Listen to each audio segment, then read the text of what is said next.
WWE releases have not stopped yet, and they continue on into this weekend with the biggest name of them all, now released from WWE. Matt Riddle released from World Wrestling Entertainment before Friday Night SmackDown this weekend. Matt Riddle said this on social media. He broke this news before the dirt sheets got to it and said this, and I quote, "Just wanted to inform everyone that I'm no longer with WWE. Thank you for the memories and opportunities. Also, thank you to all the fans for the support and love you give me every time I go out to the ring. See you all soon." End quote. Matt Riddle has a 90-day non-compete clause.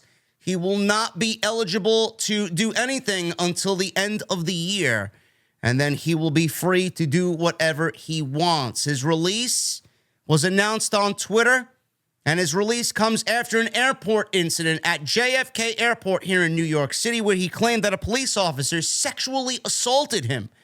Now, Riddle did include a photo of the police officer and then later deleted the post on Instagram.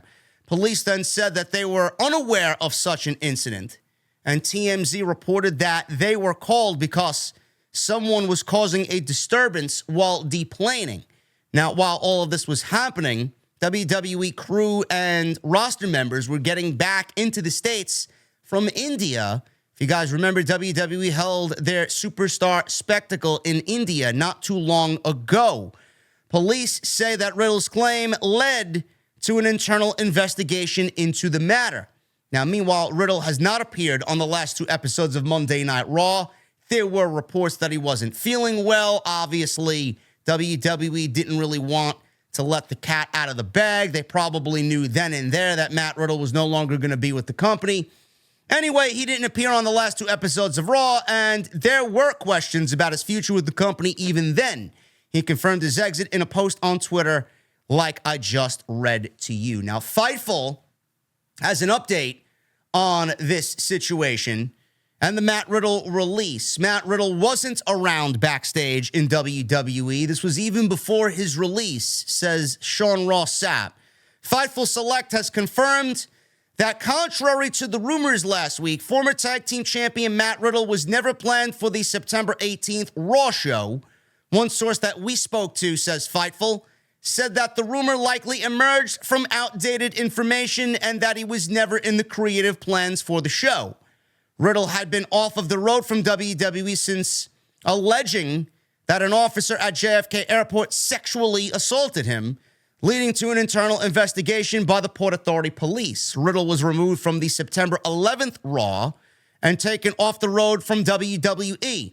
He was never planned for a return. Those that we've spoken to, says Fightful, claimed that since then, Riddle was not factored into immediate creative plans. He was doing some grappling training per usual this week and was said to be in good spirits before his WWE release. However, one WWE higher-up said that he burned through too many chances while with World Wrestling Entertainment. This news does not shock me at all, number one. Number two, I'm actually quite sad for Matt Riddle. I am. He is a walking PR nightmare for WWE. Obviously, he was under the influence and needed to go to rehab, and his antics outside of WWE, his behavior outside of WWE. First of all, let's go back even before he went to rehab. He was accused of sexual assault on Candy Cartwright, and he was blown up in the Me Too movement. That's number one. That wasn't a good look for WWE at all. Number two, he went to rehab for drug abuse and alcohol abuse. Third, the JFK Airport. I mean, if there's anybody to blame for Matt Riddle's release from WWE, it is Matt Riddle. I'm not sitting here telling you that I hate Matt Riddle or I'm disappointed in Matt Riddle. I'm sad for Matt Riddle. I'm sad for Matt Riddle because WWE gave him chance after chance after chance, and he burned through every single one of them. Matt Riddle has the potential to be an absolute fucking legend if he wants to. He's great. I think he is absolutely fantastic as far as what he does in the ring. But he is his own worst enemy. He will get nowhere under the situation that he's in right now. He will get nowhere with his behavioral issues as they sit right now. WWE was not going to stand for this, especially if the merger with UFC was just finalized a week and a half ago. They're going to want to cut ties with anybody and everybody that is going to make the company look bad. This is just not WWE anymore. This is now WWE and UFC. Whatever happens in WWE, behavior problems, PR problems, it's going to be a reflection on UFC now. So now everybody, if they didn't have to be on their best behavior, they have to be on even better behavior now because Ari Emanuel's the boss. And Ari Emanuel's not going to stand for this shit. Now, I see some rumor going around about Dana White not being a fan of Matt Riddle. I know Dana White is the man over in UFC. He's the chief executive officer over there, and he takes care of whatever he needs to do. He's basically running the show like Vince McMahon is running the show in WWE. They share the same titles, Vince with WWE and Dana White with UFC. I don't know if Dana White has any say in what happens with the WWE, but I want to read you something. Back from, I believe this was 4 years ago. Actually, no, this was longer than 4 years ago. This was way back when, 2013. Dana White said Matt Riddle got cut from UFC because he's a moron, and he did not ask him to return to the company.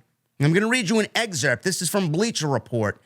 Riddle was a legally licensed medical marijuana user in his home state of Nevada, but the drug remained on the banned list for all athletic competitions. He tested positive for the drug a second time, and the UFC then opted to release him from his contract. Now, addressing the subject was Dana White. He was the UFC president at that time, still the UFC president now in 2023. Dana White said that the reason behind Riddle's release in the UFC go beyond simply testing positive for marijuana. He says, and I quote, "Everyone's going to have an excuse of why they were cut. Matt Riddle did an interview before the fight where he said, 'I smoke weed, so I don't beat my children.' Then he tested positive for it. He's a fucking moron." And White then said, "Well, that's why he's not here. He's cut because he's a moron, and I'm not going to ask him to come back." I mean, I don't know what say Dana White has in releasing Matt Riddle from WWE, but I'm sure Dana White has a say in what happens in the day-to-day operations for Endeavor. Ari Emanuel trusts Dana White. I'm sure he's asked Dana White over the years what his opinion is on whatever he needs his opinion on. Clearly, Dana White is a businessman. He's going to want to have the best interest of Endeavor and UFC and now WWE at heart. If they asked, "Hey, what do we do with Matt Riddle?" and Dana White references what happened with Matt Riddle back then, he was a problem then, he was a headache then, he was a moron then. Is Dana White's opinion on Matt Riddle going to change in 2023, 10 years later? Maybe. Or is he going to look at the same fuck up that's fucked up 3 different times in a short time period with WWE? Is he going to think he's still a fucking moron now? I don't think Dana White had anything to do with Matt Riddle being released from WWE. Matt Riddle was released from WWE because of Matt Riddle. Again, I'm sad. I'm sad because his behavior problems have caused him to lose his job. His demons have caused him to lose his job. And believe me, he's going to find somewhere to work. He is way too good to not find work. There will be a promoter. There will be a promotion that is not going to give a shit about his demons or his problems and are going to use him because he's very good at what he does and he's a major name now coming off the WWE. But I already see people saying, "Oh, Tony Khan should absolutely pick up Matt Riddle." No, No, Tony Khan should not pick up Matt Riddle unless Matt Riddle is fucking clean, sober, and does not cause a problem. He's a walking PR nightmare. AEW does not need any more, I should say, walking PR nightmares. There may be people in that locker room that don't want Matt Riddle there because of his problems and him being a bad influence on the younger talent in All Elite Wrestling. I would put my money on it to say that there are people in that locker room that do not want Matt Riddle in that locker room, no matter how good he is. I'm sorry. Matt Riddle, I hope, I pray, gets on the right track and takes his career and makes it his number one priority. Because if he does that and he beats his demons and he gets his behavior problems and his addictions under control and he keeps his demons at bay, the sky is the limit for Matt Riddle. He can be whatever he wants to be. He's so fucking good at what he does. And his own worst enemy is Matt Riddle. Speaking of the WWE releases, we talked about this on TNT. Myself and Andrew Baydala. Make sure you guys go and check that out on Thursday afternoon. We broke the news as soon as the releases came in. There is at least one more WWE superstar expected to get released this weekend. Now, it may be Matt Riddle. It may be Matt Riddle. WrestleVotes tweeted out that there will be one more release this weekend. It may be Matt Riddle. The cat may have been out of the bag, but we don't really know. So keep your eyes and your ears on the dirt sheets and on Twitter to see what happens here. But WrestleVotes posted, unfortunately, I'm told, expect one more talent release over the course of this weekend. Best wishes to all those that were affected over the last couple of days. Matt Riddle's been released. It could be Matt Riddle. There could be another one. You know they're going to look to cut budget any which way that they can. So keep that in the back of your mind. So we will go over that when we get there for sure. Speaking of the rest of the releases that happened, Mustafa Ali and Dolph Ziggler were two of the bigger names released from WWE. There was a report by Dave Meltzer in the Wrestling Observer about why Mustafa Ali was released from World Wrestling Entertainment. Now, Dave Meltzer in the Wrestling Observer has suggested that this was not the case as far as the situation with Ali. There was a rumor going around that Ali and his political gimmick was the reason for his release. Ali's release was a financial decision. Meltzer suggests that WWE did not see Ali being used on the main roster, but he was still making main roster money working on NXT. Meltzer also suggests that it is notable that WWE cut Ali without letting his current television program play out, nor without wrapping it up. As for where Ali could end up, Meltzer suggests that Ali could head to AEW. He could go to Impact and thrive in the X division. But Meltzer says this: Ali is a strong in-ring talent who talks well and would become someone I could see ending up in AEW, particularly since Bryan Danielson has been very high on Mustafa Ali. Danielson had picked Ali to work with for the WWE title on pay-per-view in early 2019, but he was injured by Randy Orton, and his spot was taken by Kofi Kingston on the Elimination Chamber show that year. He did end up recovering and got into a three-way for the title with Danielson and Kevin Owens, where he lost the fall and was never pushed at that level since then. End quote. There was a report that his political gimmick that was working in NXT, where he wanted to become the real, North American champion and be the man for North America as the North American champion. People were speculating that WWE released him because of that, because it rubbed them the wrong way. I mean, go back and watch the promo. There's absolutely nothing in that promo or that vignette that would cause them to release Mustafa Ali. It's basically, it comes down to them wanting to cut budget. He was making main roster money on NXT. Yes, they cut him in the middle of a fucking title program where he was supposed to wrestle Dominic Mysterio at No Mercy in a couple of weeks. But who's to say Ali didn't ask for his release, several times, and this time it was granted. He didn't want to be there. He did not want to be there. They did nothing with him on the main roster. Absolutely nothing with him on the main roster. They didn't let his creativity fly free. He was always shackled to do what they wanted him to do. And then he goes down to NXT and he's being fed to Dominic Mysterio. He was never winning that North American Championship. Dragon Lee's winning that title on Monday. He should, anyway. Dragon Lee versus Dominic Mysterio this Monday on Raw for the North American Championship. Ali was never winning that championship. He was only an enhancement talent for everybody else around him. Who's to say he didn't ask for his release? It was not the vignette. It was him making main roster money on NXT, and they were looking to make budget cuts all up and down the company. Now, Dolph Ziggler. There was some fucking ridiculous story on Dolph Ziggler and why he was released from WWE. Again, another ridiculous... Wait till you hear this. Vince McMahon was never high on Dolph Ziggler. That's why Dolph Ziggler got released. No shit. Color me fucking shocked. Vince McMahon was never high on Dolph Ziggler. Ziggler's release came along with everybody else on Thursday. 19 years with the company. A run that included 2 reigns as World Heavyweight Champion. And according to Dave Meltzer in the Wrestling Observer newsletter, Vince McMahon was never high on Dolph Ziggler. Imagine subscribing to a newsletter to find out what has blatantly been obvious for the last 19 fucking years. Despite WWE pushing him as a world champion at some point. Meltzer suggests that when Ziggler was given the big gold belt, McMahon told his writing staff that it was only short-term and that Ziggler was never a top guy.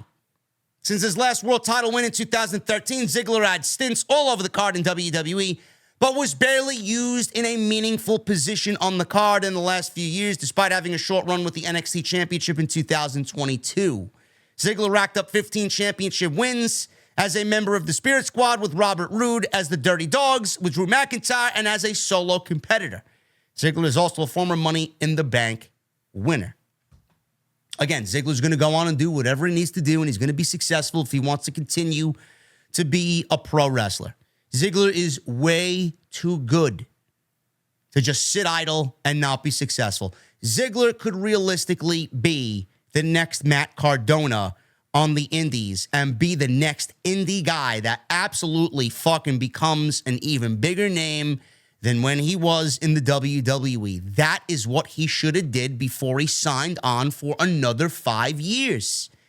I remember he signed on in what was it, 2018, 2019. He signed with the company because he did not want to venture off and leave home. He wanted to remain with something that he was very familiar with, and that is WWE. But as the years went on, I'm assuming Dolph figured out, I think I've hit my ceiling here. I don't think they're going to use me the way that I should be used. I don't think they really respect me. They take me for granted. I'm not really what they want right now. I'm a little older. I don't cut, the mold for the current WWE product. I should just go. Who's to say Dolph Ziggler didn't ask for his release? He probably asked for his release, and they granted it. Seeing the money that he was making, right? Under his last deal, he wasn't being used. I think he wrestled 4 fucking times since May, if that, on the main roster. What were they doing with him? What were they doing with him? They brought him down to NXT to feud with Braun Breaker for the NXT Championship. That didn't really do anything for Braun Breaker. Braun Breaker got over, and moreover, while doing his heel work in the last few months. He worked with Dolph, he worked with Bobby Roode, fine. He got some reps in there with the main roster talent, fine. But it wasn't anything groundbreaking for Braun Breaker to work with Dolph Ziggler. I mean, everybody that comes from the main roster that goes down to NXT, they're only moved from the main roster to NXT because main roster has no creative for them. So NXT is the only place that they could land on their feet to potentially get fucking work in. That doesn't mean they're going to become a bigger deal on NXT. It only worked out for Finn Balor. He got brought up, and then Judgment Day happened. Thank God Edge formed Judgment Day. And Balor was the leader that turned on Edge with Damian Priest and Rhea Ripley. And then his career took on a whole new life, and he's doing the best work of his fucking WWE run right now in Judgment Day. But Balor was sent down there. He actually worked on him, and he got better because WWE did nothing with him. But it doesn't always work out that way. It doesn't. Dolph is going to find success. And with 19 years in WWE, he's going to command whatever the fuck he wants financially, money-wise. He's going to get whatever show he wants. He can have any show he wants, charge whatever he wants, wrestle whoever he wants. He's still young. He's still healthy. He's one of the top guys in that company, bell to bell. Dolph is going to kill it. I can't wait to see him thrive on the indies if he wants it. You can put him anywhere. You can put him on AEW. You can put him in Impact. You can have him go to Japan and have him wrestle Okada. Guaranteed bangers. Dolph is great. I can't wait to see what his next step is. His future is going to be so fucking great if he wants it. I'm excited about that. These releases should not be looked at as, oh my God, woe is me. How could they do this? Why would they do this at all? This is a good thing. Most of these men and women will land on their feet and they will be bigger stars for it, and then they will work their way back. It's the way it works. The indies will be replenished. AEW's got some new talent that they potentially could bring in, and WWE's going to move some talent up from NXT to fill these roles on the main roster at a cheaper cost. It works out. It's going to be just fine, guys. It's not the end of the fucking world. That is all I got for you on this extra. Let me know what you guys think down below. If you enjoyed the video, hit that thumbs up, hit that subscribe button down below, turn on the bell for notifications, and if you have anything you want to add, comment section's yours, man. Let me know what you think of Matt Riddle. Let me know what you think of Ali. Let me know what you think of Dolph Ziggler and everybody else that got released from WWE. The NXT releases, if you're wondering why I didn't go over the NXT releases, who cares? They all came from Level Up and a bunch of talents that I don't really know, and Quincy Jones got released. Good. Goodbye. Worst gimmick of all time. Thank you guys very much for all your support. If you enjoyed the video, hit that thumbs up, subscribe, and follow me on social media at JD from NY206. That's Twitter, Instagram, TikTok, and Cameo. And go check out all of the week's content on the homepage. I will see you back with more news right here on OTS. I'll see you guys later.